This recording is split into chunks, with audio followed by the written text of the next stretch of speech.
ହରି ଓମ୍ ହରି ଓମ୍। ପ୍ରଣାମ। ଆଜ୍ଞା ଆଜ୍ଞା ପ୍ରଣାମ। ଭଲ ଅଛନ୍ତି? ନା ନା କହିବା କଥା ହଉଛି ଏଇ ଯେ କୃଷ୍ଣ ସାରଙ୍କ ସାଥିରେ ଗୋଟେ ଥରେ ଆଲୋଚନା ଗୋଟେ ହଉନଥିଲା ଆଜ୍ଞା କଣ କହୁଛ ଏଇ ପ୍ରାଣାୟାମ ବିଷୟର ଆଜ୍ଞା ଆଜ୍ଞା ହେଲା ଆପଣଙ୍କ କହିବା ଅନୁଯାୟୀ ତାଙ୍କ କହିବା ଅନୁଯାୟୀ ଟିକେ ଡିଫେକ୍ଟ ହେଲା ଯାହା ଫଳରେ ମତେ ଟିକେ ଭଲ ଲାଗିଲାନି କଣ ପାଇଁ ଆଜ୍ଞା ନା ଯେହେତୁ ଦି ଜଣ ଯାକ ଗୋଟେ ଧର ଯୋଉ ସେଇ କ୍ୟାଟେଗୋରୀର ହେଇକି ମାନେ ମେଳ ଖାଉନି କଥାଟାକୁ ତ ସେଇଥିପାଇଁ ମତେ ଟିକେ ଇଏ ହଁ ହେଲା ଆଉ ହଁ କୋଉଠି କହିଲେ ବୁଝିହେଲା। କୋଉଠି କଥା ମେଳ ଖାଇଲାନି ସେଟା ଆମେ ଟିକେ ଏଇ ଚର୍ଚ୍ଚା କରିବା। ପ୍ରାଣାୟାମର ଆପଣ ଯେ ପ୍ରକାରର ଧର ଯୋଉ ସିଦ୍ଧାନ୍ତର ବୁଝିଛନ୍ତି ଆଜ୍ଞା ଏଇ ଯେ ମୁନି ସମାଜ କୃଷ୍ଣ ସାର୍ ଯେ ଆପଣଙ୍କ ସାଥିରେ ଯେ ଆଜ୍ଞା କହୁଥିଲେ ଯେ ଆଜ୍ଞା ଆଜ୍ଞା ଆଜ୍ଞା ଆଜ୍ଞା ଆଜ୍ଞା ସିଏ ଟିକେ ତଫାତ ଲାଗିଲା। ଆଚ୍ଛା ଆଚ୍ଛା କଣ ମାନେ କୋଉଠି ଟିକେ ନେଗ୍ଲିଜେନ୍ସ ହେଲା ସେଇଟା ତଫାତ ତା ଉପରେ ମାନେ ଚର୍ଚ୍ଚା ହେଲେ। ଧରାଯାଉ ସିଏ ତାର ସୂକ୍ଷ୍ମାତି ସୂକ୍ଷ୍ମ ଭାବରେ କହିଲେ ଯେ କଥାଟାକୁ ଆଜ୍ଞା ଅବଶ୍ୟ ଆପଣ ଲାଷ୍ଟ ଏଗ୍ରି ହେଲେ ଆଜ୍ଞା ଯେ ଆଜ୍ଞା ପ୍ରାଣର ବ୍ୟାୟାମ କୁ ଆପଣ ପ୍ରାଣାୟାମ କହୁଛନ୍ତି ଯାହା ଫଳରେ ସେଇଟା ଟିକେ ତ୍ରୁଟି ରହିଲା। ଓକେ ସେଠି କିଛି ସିଏ ତାଙ୍କ କହିବା କଥା ଥିଲା ଆଜ୍ଞା ଯେ ପ୍ରାଣ ଉପରେ ଲକ୍ଷ୍ୟ ରଖିଲେ ଆଜ୍ଞା ଆଜ୍ଞା ଆପଣା ଛାଏ ସିଏ କମି କମି ପଳେଇ ଆସିବ। ଆପଣା ଛାଏଁ ପ୍ରାଣାୟାମ ହେଇଯାଏ ଏଇଟା ହଉଛି ମାନେ ଗୋଟେ ମୁନି ସମାଜର ସୂକ୍ଷ୍ମ ସିଦ୍ଧାନ୍ତର କୁହନ୍ତି ହେଲା। ଆଜ୍ଞା ଆଜ୍ଞା ଦେଖନ୍ତୁ ଗୋଟେ ଜିନିଷ ଯୋଉଟା ଆପେ ହେଇଯାଏ ତାକୁ ଆମେ ବ୍ୟାୟାମ କେମିତି କହିବା?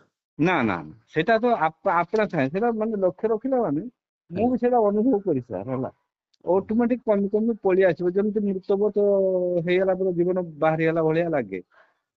ଆଉ ଦେଖନ୍ତୁ ଗୋଟେ କଥା ପ୍ରାଣାୟାମ ମାନେ ଆମେ ପ୍ରାଣ ବାୟୁ ସାଙ୍ଗରେ ବ୍ୟାୟାମ କରୁଛେ ବୁଝିପାରୁଛନ୍ତି ଯୋଉ ହଁ ହଁ ନିଶ୍ୱାସ ଯାଉଛି ଆସୁଛି ହଁ ସେଇଟାକୁ ଲକ୍ଷ୍ୟ ରଖିବା କଥା ପ୍ରଥମେ କୁହନ୍ତୁ। ପ୍ରଥମେ ତାକୁ ରୋକିବାକୁ ପଡ଼େ।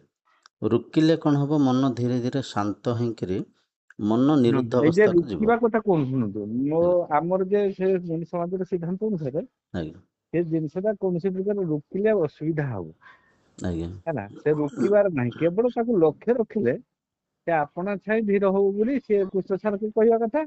ନାଇଁ ନାଇଁ ଆପଣଙ୍କୁ ଏଇଟା ବି ଅଛି ଶୁଣନ୍ତୁ ଦିଟା ଆପଣ ଠିକ କହୁଛନ୍ତି କିନ୍ତୁ ଆପଣ ଯୋଉଟା କହୁଛନ୍ତି ସେଇଟା କ୍ରିୟା ଯୋଗ। କ୍ରିୟା ଯୋଗ ପ୍ରାଣାୟାମ ଦିଟାକୁ ଆମେ ମିକ୍ସ କରି କଥା ହବାରେ ଟିକେ କନଫ୍ୟୁଜ ହେଇଯାଉଛେ। ହଁ ହଁ ହଁ ସେଇ ବୁଝିପାରୁଛନ୍ତି ନା ନାଇଁ ଆପଣ ଯୋଉ ଦେଖିବାର ଶୈଳୀ କହୁଛନ୍ତି ତାକୁ କ୍ରିୟା ଯୋଗ କୁହାଯାଏ। କ୍ରିୟା ଯୋଗରେ କିଛି ରୋକିବାକୁ ପଡେନି ସେଠି ହଁ ଏକାଗ୍ର ଚିତ୍ତରେ ନିଶ୍ୱାସକୁ ଦେଖିବେ ଖାଲି। ବାସ୍ ହଁ ସିଏ ଯାଉଛି ଆସୁଛି ବୁଝିପାରୁଛନ୍ତି ଲକ୍ଷ୍ୟ ରଖିବା ଆମର କଥା। ଦିଟା ଜିନିଷ ମିକ୍ସ କରିକି ଆମେ ଚର୍ଚ୍ଚା ହେବାରୁ ହଁ କନଫ୍ୟୁଜ ହଁ ହଁ ହେଇଯାଉଛେ। ହଁ ଆପଣ ଯୋଉ କଥା କହୁଛନ୍ତି ସେଇଟା ବିଲକୁଲ ଠିକ ସେଇଟାକୁ ହଁ କ୍ରିୟା ଯୋଗ କୁହାଯାଏ ତାକୁ ପ୍ରାଣାୟାମ ସେଇଟା ଟିକେ କୁହାଯାଏନି। ମାନେ ଧର ଯୋଉ ସମସ୍ତେ ଦେଖୁଛନ୍ତି ସେ ଭିଡିଓ ନା ନାଇଁ ନାଇଁ ତେଣୁ ଦେଖୁଛନ୍ତି ଠିକ କଥା କୋଣ ଷ୍ଟାଣ୍ଡ ପଏଣ୍ଟରେ କଣ କୁହା ହେଇଛି ସେଟାକୁ ବୁଝିବା ଦରକାର। ଏକ ହେଲା ହଁ କ୍ରିୟା ଅବଶ୍ୟ ଯୋଗ ଲାଷ୍ଟ କ୍ରିୟା ସେ ଯୋଗ ଦେଖନ୍ତୁ ବୁଝିଲେ କ୍ରିୟା ଯୋଗ ହେଲା ଆମେ ପ୍ରେସରାଇଜ କରାଯାଏ ତାକୁ ପ୍ରେସରାଇଜ ହଁ କରାଯାଏ ଗୋଟେ କ୍ରିୟା ତାକୁ ଯୋଗରେ ଚାପ ସୃଷ୍ଟି କରାଯାଏ ହୁଏ। କ୍ରିୟା ଯୋଗରେ ଆମେ ନିଶ୍ୱାସକୁ ଧ୍ୟାନସ୍ଥ ହେଇକି ଦେଖିବା ଏକାନ୍ତ ଚିତ୍ତରେ ବସିକିରି ହଁ ଆପଣଙ୍କ କହିବା କଥା ଯେ ନିଶ୍ୱାସ ପୁରକ କଣ କୁମ୍ଭକ କଣ ଏଇ ସବୁ ଯେ ସିଏ ଜିନିଷ ହେଲା ଯେତିକ ସିଏ ଏ ହେଲା ତିନିଟା ଜିନିଷକୁ ନେଲା ବେଳକୁ କ୍ରିୟା ଯୋଗକୁ ପଳେଇଆଲା ସେଇଟା ହଉଛି କଥା। ସେ ଯୋଉ ପ୍ରାଣାୟାମ ଭିନ୍ନ କ୍ରିୟା ଯୋଗ ଭିନ୍ନ ହଁ କ୍ରିୟା ହଁ ଯୋଗରେ ଆମେ କିଛି କରିବାକୁ ପଡେନି ଏକାଗ୍ର ଚିତ୍ତରେ ହଁ ବସିକି ନିଶ୍ୱାସକୁ ଦେଖ ଦେଖିଲେ ଧୀରେ ଧୀରେ କଣ ହବ ମନ ଶାନ୍ତ ହେଇଯିବ ମନ ଫେରେ ଧ୍ୟାନସ୍ଥ ହେଇଯିବ କ୍ରିୟା ଯୋଗ ମାଧ୍ୟମରେ। ହଁ ହଁ କିନ୍ତୁ ପ୍ରାଣାୟାମ ଭିନ୍ନ ପ୍ରାଣାୟାମ ମାନେ ସେଠି ବ୍ୟାୟାମ କରିବାକୁ ପଡୁଛି। ଓହୋ ବୁଝିପାରୁଛନ୍ତି କରିବାକୁ ଯେହେତୁ ପଡୁଛି ସେଠି ଭିନ୍ନ ପ୍ରାଣାୟାମ ହେଲା ପ୍ରାଣବାୟୁକୁ ଆମେ ରୋକୁଛେ ପ୍ରାଣବାୟୁକୁ ରୋକିକିରି କିଛି ସମୟ ଆମେ ସାଧନା କରୁଛେ ରୋକିଲେ କାହିଁକି ନା ଯେତେବେଳେ ଆମେ ପ୍ରାଣବାୟୁକୁ ରୋକୁଛେ ମନ ହଁ ଅ, ମାନେ ମାନେ ବେସିକଲି ଚାପ ଆପଣଙ୍କ କହିବା ପଡୁଛି। ଅନୁଯାୟୀ ଆଲୋଚନା ଭିତରକୁ ମାନେ ସେଟାକୁ ନେଲେ ଆଜ୍ଞା ବେଶୀ କଥା ବଢିଯିବ। ନାଇଁ ନାଇଁ କିଛି ବଢିବ ନାଇଁ ଦେଖନ୍ତୁ ଆମେ ଆଲୋଚନା ଏଠି ଆମେ ବୁଝିବା ପାଇଁ କରୁଛେ ଗୋଟେ ବିଷୟକୁ ଭଲ କିନି ଆମେ ତର୍ଜମା କରିବା ପାଇଁ ଚେଷ୍ଟା କରୁଛେ। ତ ଏଠି ଦିଟା ଜିନିଷ ଆକ୍ଚୁଆଲି ମିକ୍ସ ହେଇଯାଇଛି କ୍ରିୟା ଯୋଗକୁ ଆମେ ଯଦି ପ୍ରାଣାୟାମ କହିବା ତାହେଲେ ପ୍ରାଣାୟାମରେ କୁମ୍ଭକ କାହାକୁ କୁହନ୍ତି ଯଦି ଆମେ ରୋକିବାନି ତାହେଲେ କୁମ୍ଭକ ନା ନା କାହାକୁ ନା କୁହନ୍ତି? ସେଇ ପୁରା ଆସିବ ନାହିଁ ସେଠି ସେଠି ବୁଝିପାରୁଛନ୍ତି? ମାନେ ଯେ ପୂରକ ନାହିଁ ହୁଁ କି କୁମ୍ଭକ ନାହିଁ କିଛି ସେ ପ୍ରକାର ଜିନିଷ ଆସୁନାହିଁ। ତାହେଲେ କ୍ରିୟା କେମିତି ହବ ଏ ଯୋଉ ବ୍ୟାୟାମ କେମିତି ହବ ବୁଝିପାରୁଛନ୍ତି? ବ୍ୟାୟାମ ସେଠି ଆଉ ଖାଲି ନାମକୁ ରଖାଯାଇଛି କିନ୍ତୁ ସୂକ୍ଷ୍ମାତି ସୂକ୍ଷ୍ମ ଭାବରେ ଦେଖିବାକୁ ଗଲେ କେବଳ ତାପରେ ଲକ୍ଷ୍ୟ ରଖିବାର ଅଛି। ନାଇଁ ନାଇଁ ଶୁଣନ୍ତୁ ଇଏ ଜିନିଷ ଭିନ୍ନ ଭିନ୍ନ ଇଏ ଅଛି ଭିନ୍ନ ଭିନ୍ନ ପ୍ରଥମେ ଦେଖନ୍ତୁ ନାମସ୍ମରଣ ଅଛି ନାମସ୍ମରଣ କଣ ସେ ଗୋଟେ ଶବ୍ଦ ସାଙ୍ଗରେ ଆମେ ମନକୁ ଏକାଗ୍ର ହଁ ହଁ କରୁଛେ ଏକ ନାମସ୍ମରଣ ପରେ ତାପରେ ଆସି ଯାଉଛି ଆମେ ସୂକ୍ଷ୍ମ ସାଧନାକୁ ପଳାଉଛେ ନିଶ୍ୱାସକୁ ବୁଝୁଛି ଦେଖୁଛେ। ସାର୍ ସେ ସବୁ ଜିନିଷ ବହୁତ ଗୁଡା ଧରାଯାଉ ଯିଏ ଯାହା ମତର ତାର ତା ପାଇଁ ଠିକ ଏଇ ଅନୁସାରେ ଚାଲିଛି। ଆଜ୍ଞା ସେଇଟା ଧରିଦଉ ଆପଣଙ୍କ କହିବା କଥା ବି ଠିକ ଆଜ୍ଞା ଯେହେତୁ ସେଇଟା ଗୋଟେ ନାମ ଲେଖା ହେଇଛି ମାନେ ନିଶ୍ଚିତ ଭାବରେ ତାର ଗୋଟେ କିଛି ଥିବ, ପ୍ରତିକ୍ରିୟା ଥିବ ନା। ଆଜ୍ଞା ଆଜ୍ଞା ଯୋଉ ପୁରକ କୁମ୍ଭକ ରେଚକ ଏଗୁଡା ଯେ ଲେଖିଛି ଜଣେ, ବା ଆଜ୍ଞା ପ୍ରାଣାୟାମ ବୋଲି ଯେ ଲେଖିଛି ଜଣେ, ତାର ଗୋଟେ କିଛି ଥିବ ବୋଲି ସେ ଲେଖିଛି ନା ଆଉ। ନିଶ୍ଚୟ ନିଶ୍ଚୟ ନିଶ୍ଚୟ ହଁ ହଁ, ଏଇଟା ଟିକେ, ଏଇଟା ଯେ ମୋର କହିବା କଥା ହଉଛି ଯେ ଉମ୍ ଇତି ଏକାକ୍ଷର ବ୍ରହ୍ମ ଆଜ୍ଞା ବାହ୍ୟରନ ମାମନୁ ସ୍ମରଣ ଯୋ ଆଜ୍ଞା ପ୍ରୟାତି ତେଜନ ଦେହ ସଜାତି ପରମା ଗତି। ଆଜ୍ଞା ଆଜ୍ଞା ଆଜ୍ଞା ଏଇଟା ଅଷ୍ଟମ ଅଧ୍ୟାୟର 13 ଶ୍ଲୋକରେ ଲେଖୁଛି। ଆଜ୍ଞା ସେଇଟାର କହିବା କଥା ହଉଛି ଯେ ମାନେ ତାଙ୍କର ଗୀତାକାର ମାନେ ସମସ୍ତେ ଟିପ୍ପଣୀ ଦେଇଛନ୍ତି ଯେ ଯେଉଁ ବ୍ୟକ୍ତି ଏଇ ଆଜ୍ଞା ଓଙ୍କାର ଏକାକ୍ଷର ମନ୍ତ୍ରକୁ ଜପ କରି କରି ଦେହ ତ୍ୟାଗ କରେ ଆଜ୍ଞା ସିଏ ପରମ ଗତି ପ୍ରାପ୍ତ ହୁଏ। ଆଜ୍ଞା ଆଜ୍ଞା ଆଜ୍ଞା ଏଇ ପ୍ରକାର ସୁନ୍ଦର ଭାବରେ ଲେଖା ହେଇଛି ଆଜ୍ଞା ଯେ ଓଁ ଏକାକ୍ଷର ମନ୍ତ୍ରକୁ ଯିଏ ଜପ କରିକି ମାନେ ପ୍ରାଣ ତ୍ୟାଗ କରେ ସିଏ ପରମ ଗତି ପ୍ରାପ୍ତ ହୁଏ। ଆଜ୍ଞା ଆଜ୍ଞା ଏଇ ଜିନିଷଟାକୁ ଟିକେ ମୋର ଟିକେ ଡାଉଟ ଅଛି ତ, ମାନେ ସେଇ ପ୍ରକାର ଆପଣଙ୍କର ଚିନ୍ତାଧାରା ଅନୁସାରେ କି ପ୍ରକାର ବୁଝିଛନ୍ତି ସେଇଟା ମୁଁ ଟିକେ ଜାଣିପାରିବି। ନିଶ୍ଚୟ ନିଶ୍ଚୟ ଦେଖନ୍ତୁ ଏଠି ପ୍ରଥମେ ଆମେ ଶ୍ଲୋକଟାକୁ ତା ଅର୍ଥକୁ ବୁଝିବା, ତାପରେ ଆମେ ତା ଭିତରେ ଥିବା ନିହିତ ତତ୍ଵକୁ ମାନେ ହୁଁ ହୁଁ ତତ୍ଵକୁ ବୁଝିବା। ବୁଝିପାରୁଛନ୍ତି? ଓମିତ୍ୟେକାକ୍ଷରମ୍ ବ୍ରହ୍ମ ବାହ୍ୟର ନାମ ବାହ୍ୟಂ ମାମ୍ ଅନୁସ୍ମରନ୍। ହଁ ମାମ୍ ହଁ, ମତେ ଅନୁସରଣ କରେ। ହଁ ମାମ୍ ଅନୁସ୍ମରନ୍ ଯା ପ୍ରାୟାତି ତ୍ୟାଜନ୍ ତେଜନ ଦେହଂ ସା ଜ୍ୟୋତି ପରମಂ ଗତି। ଏଠି କହୁଛନ୍ତି ଆଜ୍ଞା ଓମିତ୍ୟାକ୍ଷରମ୍ ବ୍ରହ୍ମ ମାନେ ଓମ୍ ରୂପକ ଏକାକ୍ଷର ବ୍ରହ୍ମକୁ, ଆଜ୍ଞା ବୁଝିପାରୁଛନ୍ତି? ଆଜ୍ଞା ଯେଉଁ ବ୍ୟକ୍ତି ସ୍ମରଣ କରିକିରି ଆତ୍ମଚିନ୍ତନ କରନ୍ତି, ଭଲ କିନ୍ତୁ ଧ୍ୟାନ ଦେଇ ବୁଝନ୍ତୁ। ଏଠି ହଁ କଣ ହଁ ଅଛି? ଓମ୍ ଓମ୍ ରୂପକ ଏକାକ୍ଷର ମନ୍ତ୍ରକୁ ହଁ ଯେଉଁ ସାଧକ କି ସାଧୁ କି ଯିଏ ବି ସାଧନାରତ ହୁଁ ଅଛନ୍ତି, ହୁଁ ସେ ତାକୁ ଯେତେବେଳେ ସ୍ମରଣ କରିକିରି ହୁଁ ଆତ୍ମଚିନ୍ତନ କରନ୍ତି, ଆଜ୍ଞା ବୁଝିପାରୁଛନ୍ତି? ଆଜ୍ଞା ଯା ପ୍ରତ୍ୟାଦି ତ୍ୟାଜନ୍ ଦେହ ମାନେ ଯ ପ୍ରତ୍ୟାଦି ତ୍ୟାଜନ୍ ଦେହ ମାନେ ଯେ ଦେହ ତ୍ୟାଗ କରନ୍ତି, ମାନେ ଦେହ ତ୍ୟାଗ କରନ୍ତି ସେ ପରମ ଗତିକୁ ପ୍ରାପ୍ତ ହୁଅନ୍ତି। ଏଠି ହଁ ଆମେ ଭାବୁଛେ କଣ, ଯିଏ ଓମ୍ ସ୍ମରଣ କରିକିରି ଦେହାନ୍ତ ହେଇଯାଆନ୍ତି ମାନେ ଶରୀର ତ୍ୟାଗ କରିକି ଯେ ମୃତ୍ୟୁ ହଁ ହଁ ହେଇଯାଆନ୍ତି। ହଁ ହଁ ଆଉ ଆମେ କାହିଁକି ସାଧାରଣ ଦେହ ବହିରେ ଲେଖା ହେଇଛି ଏହା। ନା ନା ଶୁଣନ୍ତୁ, ବହିରେ ଲେଖା ହେଇଛି ଯେ ବହିରେ କୋଉ ଷ୍ଟାଣ୍ଡ ପଏଣ୍ଟରେ ଲେଖା ହେଇଛି, କ'ଣ ଭାବାର୍ଥ ଲେଖା ହେଇଛି, ତାକୁ ବହୁତ ଗଭୀର କଥା। ଏସବୁ କଥାକୁ ତର୍ଜମା କରିବାର ନିହାତି ଆବଶ୍ୟକ ଅଛି। ଆଜିକାଲି ତ ବହି ବହୁତ ଛପେଇ ଦେଉଛନ୍ତି, ହଁ ବହି ଯାହା ଅଛି ତାକୁ ଲେଖି ଦେଉଛନ୍ତି। କୋଉ ଷ୍ଟାଣ୍ଡ ପଏଣ୍ଟରେ କୁହା ହେଇଛି, କ'ଣ କୁହା ହେଇଛି, ତାକୁ ତତ୍ତ୍ୱଜ୍ଞାନୀ ହିଁ କହିପାରିବେ। ମୂଳ କଥା ହଁ ଦେଖନ୍ତୁ, ହଁ, ସେଇ କଥା ସେଇ କଥା ଏଠି ଗୋଟେ କଥା, ଏଠି ଗୋଟେ ଦେଖନ୍ତୁ, ଦେହ ତ୍ୟାଗ ମାନେ ଦେହ ଭାବର ଉର୍ଦ୍ଧ୍ୱକୁ ଯିବା।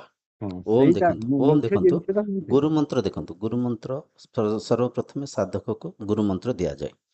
ଗୁରୁ ମନ୍ତ୍ର ଭାବି ନିଅନ୍ତୁ, ଓମ୍ ଗୁରୁ ମନ୍ତ୍ର ରୂପରେ ଦିଆହେଲା। ଓମ୍ କୁ ଆପଣ ଶବ୍ଦ ବ୍ରହ୍ମ, ଓମ୍ ହେଉଛି ହେଲେ ଅକ୍ଷର ବ୍ରହ୍ମ, ଓମ୍ ଶବ୍ଦ ବ୍ରହ୍ମ ମଧ୍ୟ, ଯିଏକି ସାକାର ରୂପ ଆମେ ନେଇଛେ। ନିରାକାରକୁ ସାକାର ମାଧ୍ୟମରେ ଚିହ୍ନିବା। କାହିଁକିନା ନିରାକାରକୁ ନିରାକାର ଭାବରେ ଚିହ୍ନିବା ପାଇଁ ହେଲେ ଆମେ ଶାନ୍ତ ହେଇକିରି ନିଃଶବ୍ଦ ହେଇକିରି ବସିଯିବା ହିଁ ବ୍ରହ୍ମଙ୍କ ବର୍ଣ୍ଣନା। ତେଣୁକରି ନିରାକାରକୁ ସାକାର ରୂପରେ ଚିହ୍ନୁଥିବା ସମୟରେ ସର୍ବପ୍ରଥମେ ଆମେ ଓମ୍ ମନ୍ତ୍ରକୁ ଉଚ୍ଚାରଣ କରୁଛେ। ଓମ୍ ମନ୍ତ୍ରକୁ ଉଚ୍ଚାରଣ କରିବା ସଙ୍ଗେ ସଙ୍ଗେ ମୋତେ ଯେ ଧ୍ୟାନ କରନ୍ତି କୁହାଯାଇଛି। ମୋତେ ମାନେ ଏଠି କ'ଣ, ଆମେ ଦେହଧାରୀ ଈଶ୍ୱରଙ୍କୁ ଭାବି ନେଉଛେ, ଦେହଧାରୀ ହଁ କୃଷ୍ଣଙ୍କୁ ଭାବି ସେଇ ନେଉଛେ, ସେଇଟା ଭୁଲ ହେଇଛି। ଶରୀରଧାରୀ କୃଷ୍ଣଙ୍କୁ ଭାବି ଦେଉଛେ। ମୋତେ ସ୍ମରଣ କରନ୍ତି ମାନେ ଗୋଟେ ଶରୀରକୁ, ଗୋଟେ ଚିହ୍ନକୁ, ଗୋଟେ ବର୍ଣ୍ଣକୁ, ଗୋଟେ ଆକାରକୁ ଆମେ ଭାବି ଦେଉଛେ, କିନ୍ତୁ ସେଇଟା ନୁହଁ। ଏଠି ମାମ୍ ମାନେ ଯେଉଁ ମାମ୍ ଈଶ୍ୱରଙ୍କର, ସେଇ ମାମ୍ ମୋର ମଧ୍ୟ, ମାନେ ମୋ ଜାଗାରେ ମୁଁ, ଆପଣଙ୍କ ଜାଗାରେ ଆପଣ। ହଁ କାହିଁକିନା ହଁ ବ୍ରହ୍ମ ସ୍ତରରେ ଯେହେତୁ ଆମେ ସମସ୍ତେ ଏକ ଅଛେ, ମା ମାନେ ନିଜର ତତ୍ଵକୁ ଯିଏ ସ୍ମରଣ କରନ୍ତି, ନିଜର ଭିତରକୁ ଯିଏ ଅନ୍ତର୍ଯାତ୍ରା କରନ୍ତି, ବୁଝିପାରୁଛନ୍ତି? ହଁ ହଁ, ମୋର କହିବା ଅନ୍ତର୍ଯାତ୍ରା କଥା ହଉଛି ନା ନା, ଏଇ ପ୍ରଶ୍ନଟା ଉଠିଲା କାହିଁକି, ଧର କି ଜଣେ ନା ଗୀତା ନା, ଏଇଟା ପଢୁଛନ୍ତି। ସରିଯାଉ, ଟିକେ ସରିଲା ପରେ ଆମେ ଟିକେ ଏଇଟା ସରିଲେ ତାପରେ ଆଉ ଟିକେ ଆଗକୁ ଆମେ ଚର୍ଚ୍ଚା ହେବା। ବିଧିବଟ ଟିକେ ଯିବା। ଦେଖନ୍ତୁ, ଓମ୍ ମନ୍ତ୍ରକୁ ତୁଣ୍ଡରେ ଜଣେ ସାଧକ ପ୍ରଥମେ ଉଚ୍ଚାରଣ କଲେ, ଧୀରେ ଧୀରେ ସେ ମନ୍ତ୍ରକୁ ଛାଡ଼ିକିରି ମନ୍ତ୍ରର ଉର୍ଦ୍ଧ୍ୱକୁ ଯାଇକି, ଯେଉଁ ଟିକେ ପୂର୍ବରୁ ଆମେ କ୍ରିୟା ଯୋଗ କହୁଥିଲେ, ମନ୍ତ୍ର ଉଚ୍ଚାରଣ ହେଲା ସାଧନାର ପ୍ରଥମ ବିଧି। ମନ୍ତ୍ର ହଁ ଉଚ୍ଚାରଣ ନିଶ୍ଚିତ ହଁ ନିଶ୍ଚିତ ହଁ ପରେ ଦ୍ୱିତୀୟ ବିଧି ହେଲା ଯେଉଁ ଆପଣଙ୍କର ଅଜପା ମନ୍ତ୍ର। ଅଜପା ମନ୍ତ୍ର ମାନେ ନିଶ୍ୱାସକୁ ଦେଖିବା। ହଁ ଅଜପା ମନ୍ତ୍ରକୁ କିଛି ସମୟ ଦେଖିଲା ପରେ ଯେତେବେଳେ ଧ୍ୟାନସ୍ଥ ହେଇଯିବେ, ଧ୍ୟାନ ଗଠିତ ହେବ, ଧ୍ୟାନ ଆଜ୍ଞା କରିବାକୁ ପଡ଼େନି। ଏସବୁ ହେଲା ଧାରଣା। ଧାରଣା କରି କରି ଯେତେବେଳେ ଆମେ ଧ୍ୟାନସ୍ଥ ହେବା, ଧ୍ୟାନସ୍ଥ ହେଲେ କ'ଣ ହେବ, ସେ ନିଜର ତତ୍ଵ ସାଙ୍ଗରେ ଆମେ ଉପନୀତ ହେଇଗଲେ। ଯେତେବେଳେ ନିଜର ତତ୍ଵ ସାଙ୍ଗରେ ଉପନୀତ ହେଇଗଲେ, ଆଉ ଦେହ ଭାବ ରହୁଛି କି? ନା ସେଠି ସେଇଟା ବୁଝନ୍ତୁ ଭଲ କିନି ବୁଝନ୍ତୁ, ହଁ ଏଠି ଆଉ ହଁ ଦେହ ରହିଲାନି। ଆମେ ଦେହ ରହିଲା ଆମେ ସେଇଟା ଦେହ ଦେହ ତ୍ୟାଗ ଭାବ ସେ ଦେହକୁ ତ୍ୟାଗ କରିଦେଲେ। ଦେହ ତ୍ୟାଗ ହୁଁ କରିଦେଲେ ମାନେ ଚିନ୍ତାଧାରାରେ ମନର ସ୍ତରରେ ଦେହ ଭାବରୁ ଉର୍ଦ୍ଧ୍ୱକୁ ଗଲେ ଭାରି ଆମେ ହୁଁ। ଦେହୀଙ୍କ ସାଙ୍ଗରେ ମିଶିଗଲେ, ଆତ୍ମା ସାଙ୍ଗରେ ଏକ ହେଇଗଲେ। ସେଟା ଗୋଟେ ବୁଝିପାରୁଛନ୍ତି? ଶରୀର ତତ୍ତ୍ୱ ବହିରୁ ମୁଁ ପାଇଥିଲି ଯେ ଦେହ ତ୍ୟାଗ ପୂର୍ବକ ଯିଏ ଚିନ୍ତା କରେ, ଏଇ ପ୍ରକାର କ୍ଲିୟର ଭାବରେ ନା ଲେଖା ନା ଅଛି ନା ଦେହ ନା ତ୍ୟାଗ ଦେଖନ୍ତୁ ଦେଖନ୍ତୁ ପୂର୍ବକ। ଦେଖନ୍ତୁ ଏଠି ଦେଖନ୍ତୁ, ବ୍ରହ୍ମ ଜଡ଼ ଚେତନାର ଲୀଳା ରଚିଛନ୍ତି। ହୁଁ ହୁଁ ବୁଝିପାରୁଛନ୍ତି? ବିନା ଜଡ଼ ଶରୀରରେ, ବିନା ମାନେ ଶରୀରରେ ବ୍ରହ୍ମଙ୍କର ଅସ୍ତିତ୍ୱ ବି କିଛି ନାହିଁ। ହୁଁ ହୁଁ। ବୁଝିପାରୁଛନ୍ତି ନା ନାଇଁ? ମାନେ ଆଜ୍ଞା କହିବା କଥା, ଯାହା ମୁଁ ଯୋଉ ମୁକ୍ତିକୁ ଆମେ ଭାବୁଛେ ମୃତ୍ୟୁ ପରେ ମିଳେ, ଏଇଟା ଅନ୍ଧବିଶ୍ୱାସ। ହଁ ସେଇଟା ହଉଛି ମୃତ୍ୟୁ କଥା ପରେ କିଛି ସଂସାର ଲୋକ ମିଳେନି। ଏଇଆ ଜାଣିଛନ୍ତି। ମୁକ୍ତି ଏଇଠି ହିଁ ମିଳିବ। ମୁକ୍ତି ଜୀବିତ ଅବସ୍ଥାରେ ହିଁ ମିଳିବ। କାହିଁକିନା ଆମେ ଏମିତି ବି ଦେଖିବାକୁ ଗଲେ ଆମେ ମୁକ୍ତ ହିଁ ଅଛେ। ମୁକ୍ତ ଅଛେ କିନ୍ତୁ ମନର ସ୍ତରରେ ନିଜକୁ ଶରୀର ମାନିକିରି ଭୌତିକ ଆଶା ଅଭିଳାଷ ସାଙ୍ଗରେ ନିଜ ମନକୁ ନିଜେ ଆମେ ବାନ୍ଧିଛେ। ଆଜ୍ଞା ଯେତେବେଳେ ନିଜର ତତ୍ଵକୁ ଆମେ ବୁଝିଲେ, ନିଜର ଅସ୍ତିତ୍ଵକୁ ଆମେ ଚିହ୍ନିଲେ, ନିଜର ଆତ୍ମ ତତ୍ଵ ସାଙ୍ଗରେ ଆମେ ଉପନୀତ ହେଲେ, ଚିହ୍ନିଲେ, ଆମେ କଥାକୁ ଅନୁଭବ କରିପାରିବା ଯେ ଆମେ ମୁକ୍ତ ହିଁ ଅଛେ। ତ ଏଠି ଦେହ ତ୍ୟାଗ ମାନେ ଶରୀରକୁ ତ୍ୟାଗ କରିକିରି ମୃତ୍ୟୁ ହବା ନୁହେଁ। ଏଠି କୁହାଯାଉଛି ଦେହର ଊର୍ଦ୍ଧ୍ୱକୁ ଯେତେବେଳେ ଯିବା, ଦେହ ଭାବ ସେଇଟା ଶରୀର ଭାବର ଊର୍ଦ୍ଧ୍ୱକୁ ଯେତେବେଳେ ଯିବା, ମନର ଊର୍ଦ୍ଧ୍ୱକୁ ଯେତେବେଳେ ଯିବା, ମା ମାନେ ସେ ବ୍ରହ୍ମଙ୍କ ସାଙ୍ଗରେ ଯେତେବେଳେ ଆମେ ଲୀନ ହବା, ଏକ ହବା, ସେତେବେଳେ ଆମକୁ ପରମ ଗତି ହବ। ପରମ ଗତି ମିଳିବ ମାନେ ଆମେ ଯୋଉ ସୀମିତ ନୁହଁ, ଅସୀମ ତତ୍ଵକୁ ଚିହ୍ନି ପାରିବା, ଆଉ ସେ ଅସୀମ ସତ୍ତା ସାଙ୍ଗରେ ଏକ ହେଇପାରିବା। ବୁଝିପାରୁଛନ୍ତି? ଏଠି ଯୋଉ ଆଜ୍ଞା ଦେହ ତ୍ୟାଗକୁ ଆକୁ ଭୁଲ ଭାବରେ ସମସ୍ତେ ଭାବି ନିଅନ୍ତି ହଁ ସେଇ ହଉଛି କଥା ମୃତ୍ୟୁ ମାନେ କହିବା ପରେ। କଥା କି ସେଇ ଯେ ମୃତ୍ୟୁ ଜଣେ ପରେ ଯେ ନା ଦେଖନ୍ତୁ, ମୃତ୍ୟୁ ପରେ କୁଆଡେ କେହି ଯିବେନି, କୋଉଠି ସ୍ୱର୍ଗ କୋଉଠି ହୁଁ ନରକ, ହୁଁ ଆମଠୁ ହୁଁ ଭିନ୍ନ କିଛି ନାହିଁ। ପିଣ୍ଡ ବ୍ରହ୍ମାଣ୍ଡ ଏକମତ ଜାଣନ୍ତି ସୁଜ୍ଞାନୀ ପଣ୍ଡିତ। ଏଇ ପିଣ୍ଡ ଭିତରେ ହିଁ ବ୍ରହ୍ମାଣ୍ଡ ଅଛି। ତ ସେ ପିଣ୍ଡ ତତ୍ଵରୁ ଊର୍ଦ୍ଧ୍ୱକୁ ଯିବା ପାଇଁ, ଦେହ ଭାବରୁ ଊର୍ଦ୍ଧ୍ୱକୁ ଯିବା ପାଇଁ ସାଧନାକୁ ମାନେ ଆଚରଣ କରିକିରି ଆମେ ଯୋଉ ମନ୍ତ୍ର ଉଚ୍ଚାରଣ ପ୍ରଥମେ କଲେ, ଅଜପ ମନ୍ତ୍ରକୁ ତାପରେ ସ୍ମରଣ କଲେ, ତାପରେ ଧୀରେ ଧୀରେ ଧ୍ୟାନ ଘଟିତ ହେଲା, ତାପରେ ଆମେ ଦେହ ତ୍ୟାଗ କରିକି ଉପରକୁ, ଦେହ ତ୍ୟାଗ ମାନେ ଆଉ ମନରେ ମୁଁ ଶରୀର ବୋଲିକି ସେଠି ରହୁଛି କି? ଯେମିତି ନା କି ସୁଷୁପ୍ତି ଅବସ୍ଥାକୁ ଆମେ ସମସ୍ତେ ଅନୁଭବ କରିଛେ। ରାତ୍ରି ଅବସ୍ଥାରେ ଯେତେବେଳେ ଆମେ ଶୋଇ ପଡୁଛେ, ଯୋଉଠି ସ୍ୱପ୍ନ ରହିତ ଗାଢ ନିଦ୍ରା ଅବସ୍ଥାକୁ ଆମେ ପଳାଉଛେ, ସେଠି ମୁଁ, ମୋ ଦେହ, ମୋ ଶରୀର, ମୋ ଘର, ମୋ ପିଲା, ମୋ ସଂସାର, ମୋ ଧନ କିଛି ରହୁଛି କି ଆଉ? ନା ନା ସେ ଭାବ ହେଲା ଦେହ ତ୍ୟାଗ ଭାବ। ହଁ ସେଇଟା ହଉଛି କଥା। ବୁଝିପାରୁଛନ୍ତି? ଦେହ ତ୍ୟାଗ ମାନେ ଶରୀରର ଊର୍ଦ୍ଧ୍ୱକୁ ପଳେଇବା, ମନର ଊର୍ଦ୍ଧ୍ୱକୁ ପଳେଇବା। ମାମ୍ ମାନେ ସେ ଆତ୍ମା, ଆତ୍ମା ହଁ ସାଙ୍ଗରେ ସମାହିତ ଯିଏ ହେଇଯାଆନ୍ତି। ଆଜ୍ଞା ମାମ୍ ମାନେ ଯୋଉ ମାମ୍ ଈଶ୍ୱର, ସେଇ ମାମ୍ ମୁଁ ବି। କାହିଁକିନା ସେ ଏକ ଥିଲେ, ସେ ଏକ ହିଁ ଏବେ ବି ଅଛନ୍ତି। ଏକରୁ ଅନେକ ରୂପରେ ମନର ସ୍ତରରେ ଆମେ ମାନି ନେଇଛେ, ଆମେ ଭାବି ନେଇଛେ। ବୁଝିପାରୁଛନ୍ତି? ତ ଏଠି ଆଜ୍ଞା ଦେହ ତ୍ୟାଗ କରିକି ଆମେ ମୃତ୍ୟୁ ହେଲା ପରେ ଆମେ କୋଉଠିକି ବୈକୁଣ୍ଠକୁ ଯିବା, କୈଳାସକୁ ଯିବା, କୋଉଠି ସ୍ୱର୍ଗକୁ ଯିବା, ନରକକୁ ଯିବା, ଅନେକ ଗପ କାହାଣୀ ଆମେ ସବୁ ଶୁଣିଥିବାରୁ ସେପରିକା ଭାବୁଛେ। କିନ୍ତୁ ସତ୍ୟ ହେଲା, ଏମିତି ସାଧନାରତ ହେଇକିରି ଶରୀର, ଇନ୍ଦ୍ରିୟ, ମନର ଊର୍ଦ୍ଧ୍ୱକୁ ଯେତେବେଳେ ଯାଇକିରି ସେ ଆତ୍ମା ସାଙ୍ଗରେ ସମାହିତ ହେଇଯିବେ, ସେ ସ୍ଥିତିକୁ ମୁକ୍ତ ସ୍ଥିତି କୁହାଯାଏ। ସେଠି ଆଉ ବନ୍ଧନ ନାହିଁ, ସେଠି ଆଉ ସୀମିତ ଶରୀର କିଛି ନାହିଁ, ଅସୀମ ସତ୍ତା ସାଙ୍ଗରେ ଏକ ହେଇଗଲେ। ଆଜ୍ଞା। ଆଉ କୁହନ୍ତୁ, ଆଉ କଣ ଅଛି ସବୁ? ଇଏ ମାନେ କଣ କଣ ବିଭିନ୍ନ ପ୍ରକାର ଲୋକ କହୁଛନ୍ତି ଗୀତା ପଢେଇ ଦେଲେ ଯେ ହେଇଯିବ। ସେଇ କଥା ମୋର କହିବା କଥା ଥିଲା କି ଯେ ଗୀତାର ତ ଏଇ ପ୍ରକାର ଲେଖା ହେଇଛି, ଜଣେ ପଢିକି ତାର ତତ୍ଵକୁ ବୁଝିବା ଭାରି କଷ୍ଟକର ହେଇ ପଡିବ। ନିଶ୍ଚୟ ତେଣୁ ନିଶ୍ଚୟ ନିଶ୍ଚୟ ଯେପର୍ଯ୍ୟନ୍ତ ସେ ନିଜେ ସେଥିରେ ଅନ୍ତର୍ଭୁକ୍ତ ନ ହଉଛି, ନିଶ୍ଚୟ ମାନେ ନିଶ୍ଚୟ ଗୁରୁଙ୍କର ଆଶ୍ରିତ ହେଇକି ଏସବୁ ଜିନିଷ ବୁଝିବା କରିବେ, ନ କରିକି ଯେ ପର୍ଯ୍ୟନ୍ତ ଏହା ସଠିକତା ମିଳିବ ନାହିଁ। ନିଶ୍ଚୟ ନିଶ୍ଚୟ ନିଶ୍ଚୟ। ଏଥିରେ ଜଣେ ଦେଖନ୍ତୁ, ଲୋକ ଧର ଯଦି ଚାହିଁବ ଯେ ଅନୁଭବ ମୁଁ ତ ଗୀତା କରିବା ଯାଏ, ପଢିଛି। ଅନୁଭବ କରିବା ଯାଏ ଆପଣଙ୍କୁ ମାର୍ଗଦର୍ଶନର ନିହାତି ଆବଶ୍ୟକ ଅଛି। କାହିଁକିନା ମନ ଏସବୁ କଥାକୁ ବିଶ୍ୱାସ କରିପାରେନି। ମୁଁ ବ୍ରହ୍ମ, ମୁଁ ଆତ୍ମା, ମୁଁ ସେଇ ଈଶ୍ୱର ଯେଉଁ ଈଶ୍ୱର ଏ ସଂସାରକୁ ରଚନା କରିଛନ୍ତି। ବହୁତ ବଡ଼ ମାନେ ଈଶ୍ୱରଙ୍କୁ ଯେହେତୁ ଆମେ ଅନେକ ଶକ୍ତିଶାଳୀ, ମାନେ ଅନେକ ବିରାଟ କାୟା, ଅନେକ ହସ୍ତ୍ରଶସ୍ତ୍ରରେ ଆଭୂଷଣ ଥାନ୍ତି, ଅନେକ ଶକ୍ତି ଥାଏ, ଈଶ୍ୱର ଉଡ଼ନ୍ତି, ମାୟା କରନ୍ତି, ମନ୍ତ୍ରତନ୍ତ୍ର କରନ୍ତି, ଏସବୁ କଥାରେ ଯେହେତୁ ଆମେ ତାଙ୍କୁ ଚିହ୍ନିଛେ, ମୁଁ ସେଇ ଈଶ୍ୱର କହିଲେ ମନ ମାନେ ଆକୁ ଗ୍ରହଣ ବି କରିପାରେନି। ବୁଝିପାରୁଛନ୍ତି? ତ ମୂଳ କଥା ହେଲା ସେଇଟା। କିନ୍ତୁ ଏଇ ଆଧ୍ୟାତ୍ମିକତାରେ ତ ଏଇ ସବୁ ଜିନିଷକୁ ଆମେ ଚିହ୍ନିବା ନା, ମୁଁ କିଏ? ମୁଁ ଜନ୍ମ ସେଠି ପୂର୍ବରୁ ତ କୋଉଠି ଥିଲି, ମୃତ୍ୟୁ ପରେ କୁଆଡ଼େ ଯିବି? ମୁଁ ଆକ୍ଚୁଆଲି ସଂସାରର ଯେଉଁ ସଂସାରକୁ ଦେଖୁଛି, ଏ ସଂସାର ମୋ ଭିତରେ ଅଛି ନା ମୁଁ ସଂସାର ଭିତରେ ଅଛି? ତାପରେ ଯେଉଁ ଯାହା ଯେତିକ ବି ଶରୀରକୁ ମୁଁ ଦେଖୁଛି, ଇଏ ସମସ୍ତେ ମୋଠୁ ଭିନ୍ନ ନା ମୋ ଭିତରେ ହିଁ ମୁଁ ହିଁ? ବହୁତ ଗଭୀର କଥା। ଆଉ ଏସବୁ କଥା ବୁଝିବା ପାଇଁ ହେଲେ ଗୋଟେ ଶାନ୍ତ ମନର ଆବଶ୍ୟକ ଅଛି, ଗୋଟେ ତୃପ୍ତ ମନ, ଯୋଉ ମନ ନିଶ୍ଚିତ କଥା ଭିତରେ ନା ନା ମୋର କହିବା କଥା ଯେ ଆପଣ ଯେ କହିଲେ ଯେ ଗୀତାର ଏଇ ଗୀତା କିଏ ଗୀତା ଗୋଟେ ପଢିବା ପାଇଁ କହିଲେ ସେଟା ବିହାରୀଲାଲ ମାନେ ଗୀତ। ହଁ ମାନେ ସେଇ ବିଭିନ୍ନ ପ୍ରକାର ଗୀତାର ବିଭିନ୍ନ ପ୍ରକାର ଅର୍ଥ ଏଇ ଅର୍ଥକୁ ବୁଝିବାକୁ ହେଲେ ଆଜ୍ଞା, ମାନେ ସଠିକତା ମିଳିବନି ସେଥିରେ ବି ମିଳିବନି। ସେ ଗୀତାକୁ ବି ବହୁତ ଚେଞ୍ଜ କରିଦେଇଛନ୍ତି, ହଁ ମନମୁଖୀ ନେଖି ଦେଇଛନ୍ତି ସବୁ ତାପରେ ଦ୍ୱୈତ ରୂପରେ। ଇସ୍କନ ବାଲା କେବଳ କୃଷ୍ଣକୁ ହିଁ ବୁଝିବା କଥା କୁହନ୍ତି ଆଉ କିଛି ଜାଣନ୍ତିନି ସେମାନେ। ଆଜ୍ଞା ଆଜ୍ଞା ଆଜ୍ଞା ଆଜ୍ଞା ସେ ଯେ ଯାହା କହିଛନ୍ତି ଯେ ସର୍ବଧର୍ମାନ ପରିତ୍ୟଜ୍ୟ ଯୋଉଟା କୁହାଯାଉଛି ଆଜ୍ଞା ଆଜ୍ଞା ଆଜ୍ଞା। ସେ ସବୁ ଧର୍ମକୁ ଛାଡିକି ମୋର ଶରଣ ପଡିଥାଉ ଅର୍ଥାତ୍ କୃଷ୍ଣଙ୍କ ଶରଣ ପଡ। ମୁଁ କିଏ ଚିହ୍ନିବାର ଅଛି, ହଁ ଯୋଉ ପର୍ଯ୍ୟନ୍ତ ସେଇ ମୁଁ ଜିନିଷ ଚିହ୍ନିନେ ଦେହଧାରୀ କୃଷ୍ଣଙ୍କୁ ହିଁ ଆମେ ଈଶ୍ୱର ଭାବିଛେ, ଆଉ ସେଠି ବି ମୁକ୍ତି ମିଳିବନି, ସେଠି ବି ବନ୍ଧନ ଅଛି, ସେଠି ବି ସକାମ ଭକ୍ତି ଅଛି। ସକାମ ଈଶ୍ୱରଙ୍କଠୁ କିଛି ପାଇବା ପାଇଁ ଆମେ ଫେର ବାନ୍ଧି ହେବା। ଏତିକି ବୁଝନ୍ତୁ, ଯୋଉଠି ଦୁଇ ଅଛି ସେଠି ମୁକ୍ତି ନାହିଁ। ସେଠି ବଡ଼ ସାନ ଅଛି, କିଏ ଜ୍ଞାନୀ ମୂର୍ଖ, କି ହୁଁ କିଏ ହୁଁ ଶକ୍ତିମାନ କିଏ ଶକ୍ତିହୀନ, ଏମିତି ସବୁ ଭେଦ ରହିବ। ଏକରେ ହିଁ ମୁକ୍ତି ଅଛି। ଏକରେ ଉପନୀତ ହେଲେ ସଂସାରର ଏ ଏକତାକୁ, ମନକୁ ସ୍ତୁରୀୟ ସ୍ଥିତିକୁ ନେଇକି ଯାଇକି ଅନୁଭବ କଲେ ହିଁ ଏ ସତ୍ୟକୁ ଆମେ ବୁଝିପାରିବା। ହୁଁ। ବୁଝିପାରୁଛନ୍ତି?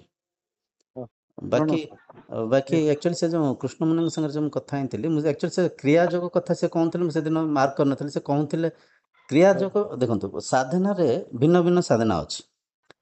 ହଁ ସାଧନାର ହଁ ମୂଳ ହଁ ହଁ ଦେଖନ୍ତୁ, ସେ ପ୍ରାଣାୟାମ କଥା କହିଲେ ବିଭିନ୍ନ ଏତିକି ପ୍ରକାର ଦେଖନ୍ତୁ, ମତ ଆସିବ। ଏତିକି ବୁଝନ୍ତୁ। ସାଧନାର ଉଦ୍ଦେଶ୍ୟ ହେଲା ଦେହର ଊର୍ଦ୍ଧ୍ୱକୁ ଯାଇକି ଦେହି ସାଙ୍ଗରେ ମିଶିବା, ମନର କେବଳ ତ ଊର୍ଦ୍ଧ୍ୱକୁ ଯିବା। ଗୋଟିଏ ଏଇଟା ଲକ୍ଷ୍ୟ ହେଲେ ସବୁ ସମାନ ହେଇଯିବ। ବୁଝିପାରୁଛନ୍ତି? ଆଚ୍ଛା, ମନର ଊର୍ଦ୍ଧ୍ୱକୁ ଯିବା, ଶରୀର ଇନ୍ଦ୍ରିୟ ମନର ଊର୍ଦ୍ଧ୍ୱକୁ ଯିବା। ମନର ଊର୍ଦ୍ଧ୍ୱକୁ ଯିବା ପାଇଁ ବିଭିନ୍ନ ସାଧନ ମାର୍ଗ ଅଛି। କୋଉଠି ମନ୍ତ୍ର ଉଚ୍ଚାରଣ କରୁଛେ, ସାକାର ମନ୍ତ୍ର, କୋଉଠି ଆମେ ମନ୍ତ୍ରର ଊର୍ଦ୍ଧ୍ୱକୁ ଯାଇକିରି ଅଜପ ମନ୍ତ୍ରକୁ, ନିଶ୍ୱାସକୁ ଦେଖୁଛେ।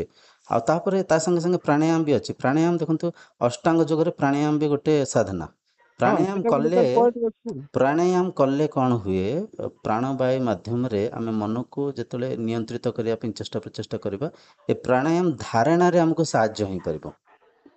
ଧାରଣା ମାନେ ବାହାରେ ଗୋଟେ ଗୁରୁଦେବଙ୍କ ପ୍ରତିଛବିକୁ ଦେଖିଲେ ସାକ୍ଷାତ ଆମେ ଭିତରେ ବି ସେ ଗୁରୁଦେବଙ୍କୁ ଦେଖିପାରିବା, ଦର୍ଶନ କରିପାରିବା। ଧାରଣା ଏଇଟା। ଧାରଣା କେମିତି ହେବ? ମନ ଯେତେବେଳେ ସ୍ଥିର ରହିବ। ମନ ସ୍ଥିର କରିବା ପାଇଁ ପ୍ରାଣାୟାମ ବହୁତ ସୁନ୍ଦର ସାଧନା। ପ୍ରାଣାୟାମରେ ବି ବହୁତ ସବୁ କରିଦେଇଛନ୍ତି, ମାନେ ବିଭିନ୍ନ ପ୍ରକାର ନାଁ ଦେଇ ନେଇଛନ୍ତି। କିନ୍ତୁ ପ୍ରାଣାୟାମରେ ମୁଖ୍ୟତଃ ହେଲା ନାଡି ଶୋଧନ ପ୍ରାଣାୟାମ ବହୁତ ସହଜ ଭାବରେ କରିପାରିବେ। ଅ, ତ ପ୍ରାଣାୟାମ କହିବା କଥା, ପ୍ରାଣାୟାମ ପ୍ରାଣବାୟୁକୁ ଆମେ ରୋକିବାକୁ ହିଁ ପଡ଼େ ସେଠି। କାହିଁକି ପଡ଼େ? ରୋକିଲେ ହିଁ ମନ ସ୍ଥିର ହୁଏ। ରୋକିଲେ ଦେଖନ୍ତୁ, କିଛି ସମୟ ଏମିତି ଭାବନ୍ତୁ, ଆପଣ ଗୋଟେ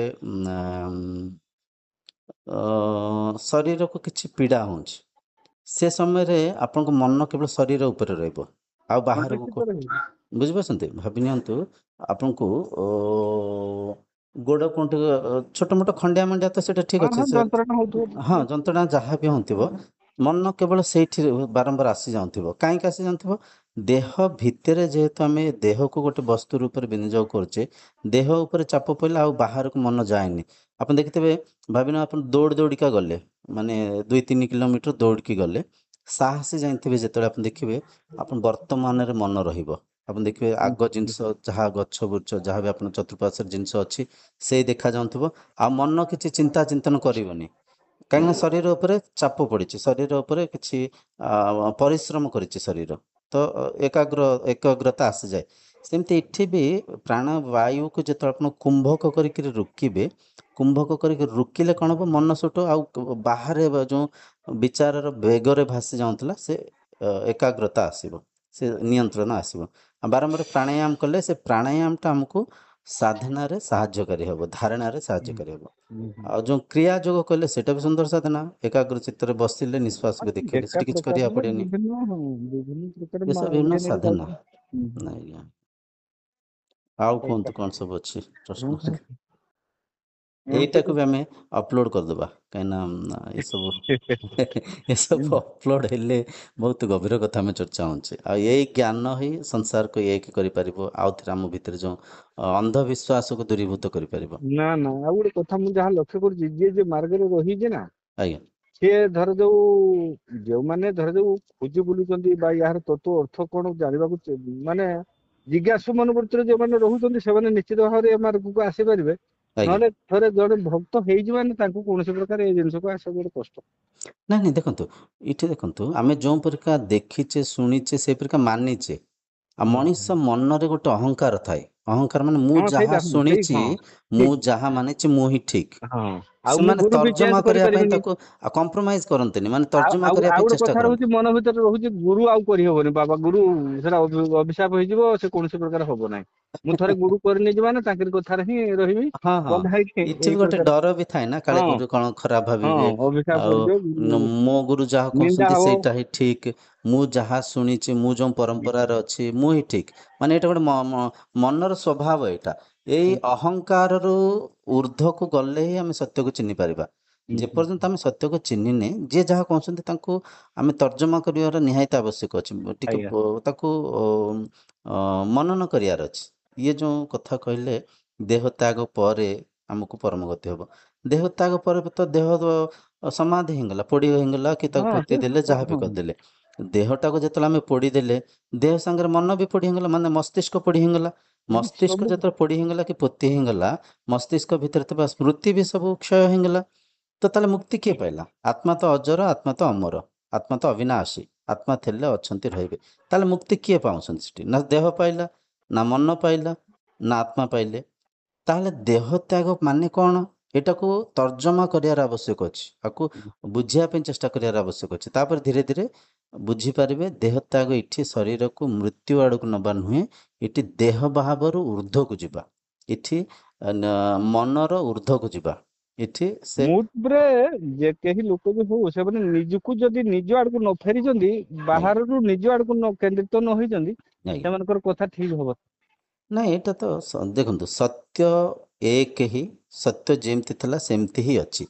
ହୁଁ ସତ୍ୟକୁ ହୁଁ କିଏ ଚିହ୍ନିଛନ୍ତି ତତ୍ଵ ରୂପରେ, କିଏ ସତ୍ୟକୁ ଚିହ୍ନିବା ପାଇଁ ପ୍ରୟାସ କରୁଛନ୍ତି, କିଏ ହଁ ସେ ସତ୍ୟଠୁ ଦୂରେଇକିରି ମାନେ ଲୋକାଚାରରେ ହଜିମଜିକିରି ଅଛନ୍ତି। ହଁ ହଁ ବୁଝିପାରୁଛନ୍ତି? ଲୋକାଚାରରେ ଯେଉଁ ପରିକା ଆମେ ଶୁଣିଥିଲେ, ମାନିଥିଲେ, ତାରି ଭିତରେ ହଜିମଜିକି ରହୁଛନ୍ତି। ତାର ଊର୍ଦ୍ଧ୍ୱକୁ ଯିବା ପାଇଁ ତର୍ଜମା କରୁନାହାନ୍ତି। ସେ ମାନିଥିବା ଜିନିଷ କୋଉ ଯାଏ ସତ୍ୟ, କୋଉ ଯାଏ ମିଥ୍ୟା, ତାକୁ ତର୍ଜମା କରୁନାହାନ୍ତି। ଅହଙ୍କାର ବାନ୍ଧୁଛି, ନାଇଁ ମୁଁ ମାନିଛି ମାନେ, ମୁଁ ଶୁଣିଛି ମାନେ ମୁଁ ହିଁ ଠିକ୍। ହୁଁ। ଏଇ ସବୁ ଜିନିଷ, ଏଇ ଅହଙ୍କାର ହିଁ ମଣିଷକୁ ବାନ୍ଧୁଛନ୍ତି। କିନ୍ତୁ ସତ୍ୟ ଏକ, ଯିଏ ବି କୁହନ୍ତୁ, ଶିବମୁନି କୁହନ୍ତୁ, କି ଆଦିଗୁରୁ ଶଙ୍କର କୁହନ୍ତୁ, କି ହଁ ହଁ ସନ୍ଥ ତାଙ୍କର କବୀର ସିଦ୍ଧାନ୍ତ ସବୁ ଠିକ ହଁ, ଠିକ। ସନ୍ଥ କବୀର କୁହନ୍ତୁ, ଯିଏ ବି ରାମକୃଷ୍ଣ ପରମହଂସ ହୁଅନ୍ତୁ, ଯିଏ ମୁଁ ବି ଅଦ୍ୱୈତ ରୂପରୁ। ଏଇ କଥାକୁ ଯେତେବେଳେ ପଶି ଆସିଲି, ମତେ ସମସ୍ତେ ଗୁରୁ ବୋଲି ମନେ ହେଲା। ମୁଁ ନିଶ୍ଚିତ ଭାବରେ ସବୁ ଯେତେ ନିଶ୍ଚୟ ମହାପୁରୁ ଆସିଛନ୍ତି, ସେମାନେ ସମସ୍ତେ ମୋର ସମସ୍ତେ ଗୁରୁ। ପରା ସେ ଏକ ମୁଁ ବ୍ରହ୍ମ। କାହାକୁ ମାନେ ତାଙ୍କର ବାଣୀ କି ତାଙ୍କର ଯୋଉ ମାନେ ଜିଷ୍ଟିଟା ଆଜ୍ଞା ସବୁ ଆଜ୍ଞା। ଏକା। ଜିଏସଟି ଏକା। ହଁ କିନ୍ତୁ ବୁଝିବା ଶୈଳୀ, ହଁ ବୁଝେଇବା ଶୈଳୀରେ ଏ କି କୋଉ ଭଜନ ଶୈଳୀରେ, କି କୀର୍ତ୍ତନରେ କୋଉ ଟିକେ ମାତୁଛନ୍ତି ଲୋକମାନେ ଆଉ। ନାଇଁ ନାଇଁ ଦେଖନ୍ତୁ, ମାନେ ତାଙ୍କରି ଭଜନ ତାଙ୍କରି ରୂପ ଗୁଣକୁ ନେଇକିରି ମାତିଛନ୍ତି ଆଉ। ନାଇଁ ଶୁଣନ୍ତୁ, ହଁ ଭଜନ କୀର୍ତ୍ତନରେ ବି ଟିକେ ଆଂଶିକ ଆବଶ୍ୟକ ଅଛି। ଆଂଶିକ ଆବଶ୍ୟକ କ'ଣ? ଆଧ୍ୟାତ୍ମିକତା ନହେଲେ ନିରସ ହେଇଯିବ। ବୁଝିପାରୁଛନ୍ତି? ଟିକେ ଆଜ୍ଞା ଭଜନ କୀର୍ତ୍ତନ କଲେ, ଭଜନ କୀର୍ତ୍ତନ ସଙ୍ଗେ ସଙ୍ଗେ ସାଧନା କରିବାର ଆବଶ୍ୟକ ଅଛି। ବୁଝିପାରୁଛନ୍ତି? ଆଜ୍ଞା ଆଉ କେବଳ ଏ ରଙ୍ଗ ରୂପ ମୂର୍ତ୍ତିରେ ଯଦି ଆମେ ବାହାରେ ହଜିମଜିକି ରହିବା, ମାୟାରେ ରହିବା, ମାୟାର ଊର୍ଦ୍ଧ୍ୱକୁ ସେ ଚେତନା ପାଖକୁ ଯାଇପାରିବାନି, ଚୈତନ୍ୟ ସତ୍ତାକୁ ଚିହ୍ନି ପାରିବାନି। ଆଉ ବହୁତ ଦୁଃଖର କଥା। ମଣିଷ ଦେଖନ୍ତୁ, ଯେଉଁଠି ବି ଯାହାକୁ ବି ଗୁରୁ କଲେ, କି କେଉଁ ଅନୁଷ୍ଠାନ ଭିତରେ ଜଡ଼ିତ ହେଲେ, ସେ ସେଇପରିକା ହିଁ ମାନିବେ ନା। ତ ଓହୋ। ଏଠି ଯଦିଓ ଯିଏ ତତ୍ଵକୁ ଚିହ୍ନି ନାହାନ୍ତି, ସେ ଆକ୍ଚୁଆଲି ପ୍ରଚାର ହିଁ କରିବା କଥା ନୁହଁ। ଆଉ କାହିଁକିନା ବାଟ ବଣା ଆହୁରି କରିଦେବେ। ଏକରେ ତ ମାୟାରେ ଆମେ ସମସ୍ତେ ବାନ୍ଧି ହେଇକିରି ଅଛେ, ସତ୍ୟକୁ ଚିହ୍ନିବା ପାଇଁ ବହୁତ କଷ୍ଟ ପ୍ରୟାସ କଲେ ଆମେ ସେ ସତ୍ୟକୁ ଚିହ୍ନି ପାରିବା। କିନ୍ତୁ ସେଠି ବି ଯଦି ଆଉ କିଏ ଭ୍ରମରେ ପକେଇ ନେଉଛନ୍ତି, ଗପ କାହାଣୀରେ ସେ ଈଶ୍ୱରଙ୍କୁ ଯଦିଓ କିଛି ବର୍ଣ୍ଣନା କରିଦେଉଛନ୍ତି, ବାହାରେ ବର୍ଣ୍ଣନା କରିଦେଉଛନ୍ତି, ସେ ଆହୁରି ଭ୍ରମିତ କରିଦେଉଛନ୍ତି ଲୋକଙ୍କୁ। ଓହୋ। ଆଉ ବୁଝିପାରୁଛନ୍ତି? ନା ମୂଳ କଥାଟା ରହିଲା, ଧର ଯୋଉ ଯିଏ ଗୁରୁ ବା ତାକୁ ଏଇ ସତ୍ୟ ସିଦ୍ଧାନ୍ତ ଦେଲେ, ତାଙ୍କରି ନାମରେ ତାଙ୍କରି ଗୁଣ କୀର୍ତ୍ତନରେ ମାନେ ଭକ୍ତ ମାନେ ମାତିଲେ, ଯାହା ଆଜ୍ଞା ଫଳରେ ଆଜ୍ଞା ତାଙ୍କର ଯୋଉ ସାରାଂଶ ସେଇଟା ଆଜ୍ଞା ଆଜ୍ଞା। ମାନେ କୌଣସି ପ୍ରକାର ପରିପ୍ରକାଶ ହେଇପାରିଲାନି, ବା ସତ୍ୟ ସିଦ୍ଧାନ୍ତ ଟାକୁ ମାନେ ନିଶ୍ଚୟ ଠିକ ସେ ନିଶ୍ଚୟ ହେଇପାରିଲାନି। ଏଇ ହଉଛି କଥା ଆଉ। ନିଶ୍ଚୟ ନିଶ୍ଚୟ ସେ ଯେ ନିଶ୍ଚୟ। କଣ କହୁଛନ୍ତି ସେଟାକୁ ବୁଝିବା ପାଇଁ ନାରାଜ, ତାଙ୍କୁ ପୂଜା କରିବାରେ ବ୍ୟସ୍ତ। ଆଜ୍ଞା ଆଜ୍ଞା ଆଜ୍ଞା। ଏଇଆ ହଉଛି କଥା। ହଉ ଆ, ସାର୍ ଆଜ୍ଞା ଠିକ୍ ଅଛି, ଭଲ ପ୍ରଣାମ। ଲାଗିଲା କଥା।